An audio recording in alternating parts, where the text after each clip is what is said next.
사도행전 24장 1절부터 23절입니다. 오늘 본문의 배경이입니다.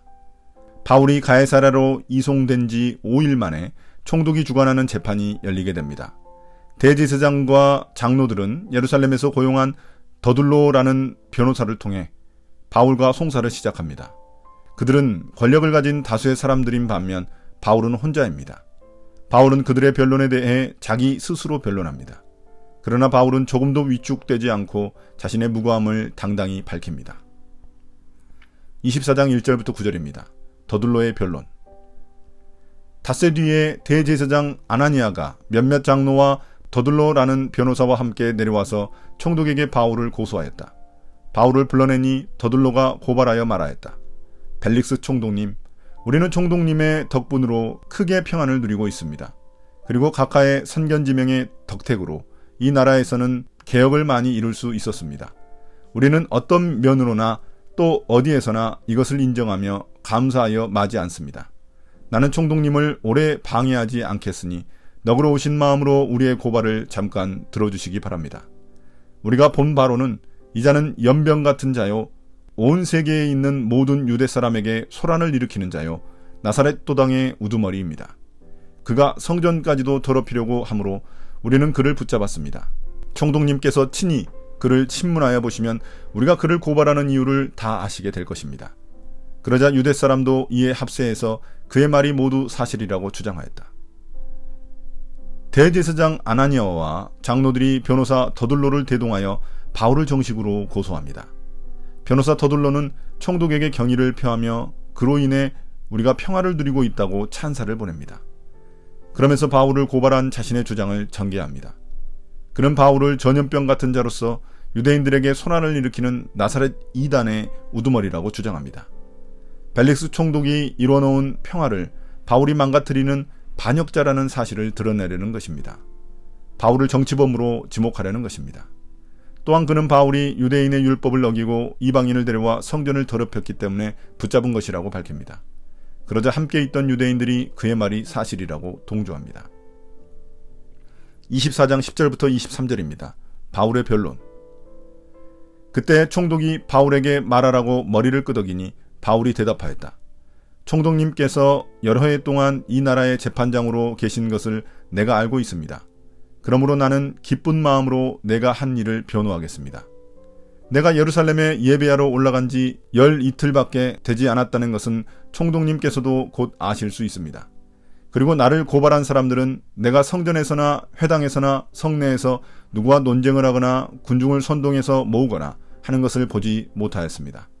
지금 그들은 내가 한 일을 들어서 고발하고 있지만 총독님께 아무 증거도 제시할 수 없습니다. 그러나 나는 총독님께 이 사실을 고백합니다. 그것은 내가 그들이 이단이라고 하는 그 도를 따라 우리 조상의 하나님을 섬기고 율법과 예언서에 기록되어 있는 모든 것을 믿는다는 사실입니다. 그리고 나는 하나님께 소망을 두고 있는데 나를 고발하는 이 사람들도 그 소망이 이루어지기를 고대하고 있습니다. 곧 그것은 의로운 사람들과 불의한 사람들의 부활이 장차 있으리라는 것입니다. 그러므로 나도 언제나 하나님과 사람들 앞에서 거리낌 없는 양심을 가지려고 힘쓰고 있습니다. 나는 내 결례에게 구제금을 전달하고 하나님께 제물을 바치려고 여러 해 만에 고국에 돌아왔습니다. 그들은 내가 제물을 바치는 절차로 성전에서 정결 예식을 행하는 것을 보았을 뿐이고 내가 작당을 하거나 소동을 일으키는 것을 보지 못하였습니다. 그 자리에는 아시아에서 온 몇몇 유대 사람이 있었는데 내가 한 일을 들어 고발할 것이 있으면 그 사람들이 총독님 앞에 나타나서 고발했어야 마땅할 것입니다. 그렇지 않으면 내가 의회 앞에 끌려가서 섰을 때 이 사람들이 내게서 무슨 잘못을 찾아냈는지 그것을 말하라고 해보십시오. 다만 나는 그들 가운데 서서 말하기를 오늘 내가 여러분에게 재판을 받고 있는 것은 죽은 사람들의 부활과 관련된 문제 때문입니다 하는 이 한마디 말을 부르짖었을 뿐입니다.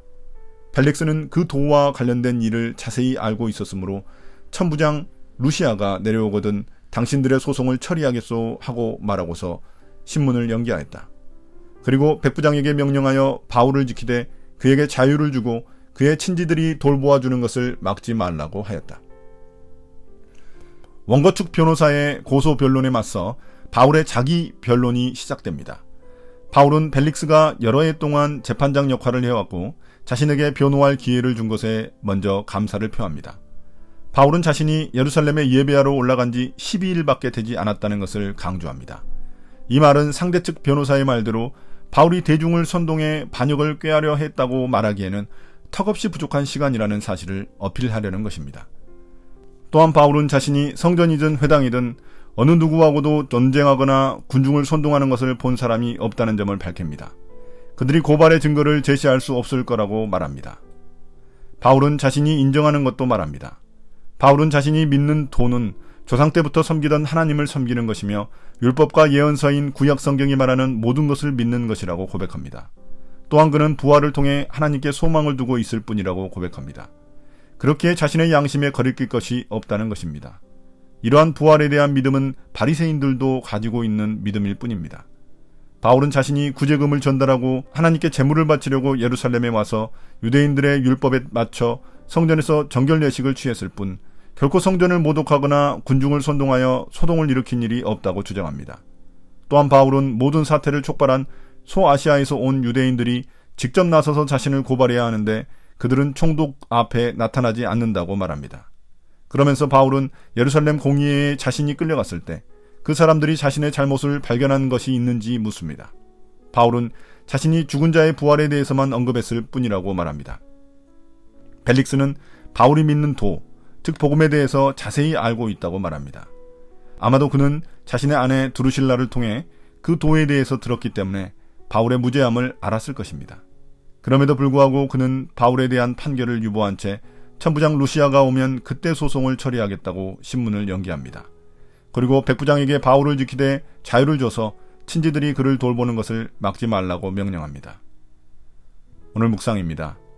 바울의 재판 과정은 너무나 편파적이고 공평하지 못합니다.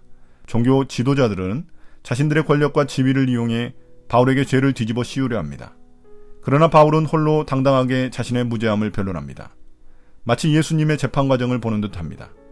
거짓말하는 자들, 그것에 동조하는 자들, 그리고 무죄한 것을 알면서도 머리를 굴리며 자신의 이익을 취하려는 자들 모두 한패입니다. 그러나 홀로인 것처럼 보이는 바울 뒤에는 하나님이 계십니다. 하나님은 어떤 불의한 세력 앞에서도 하나님의 사람을 지키시고 하나님의 뜻을 이루실 것입니다. 이러한 바울의 믿음이 우리의 믿음이 되기를 소망합니다.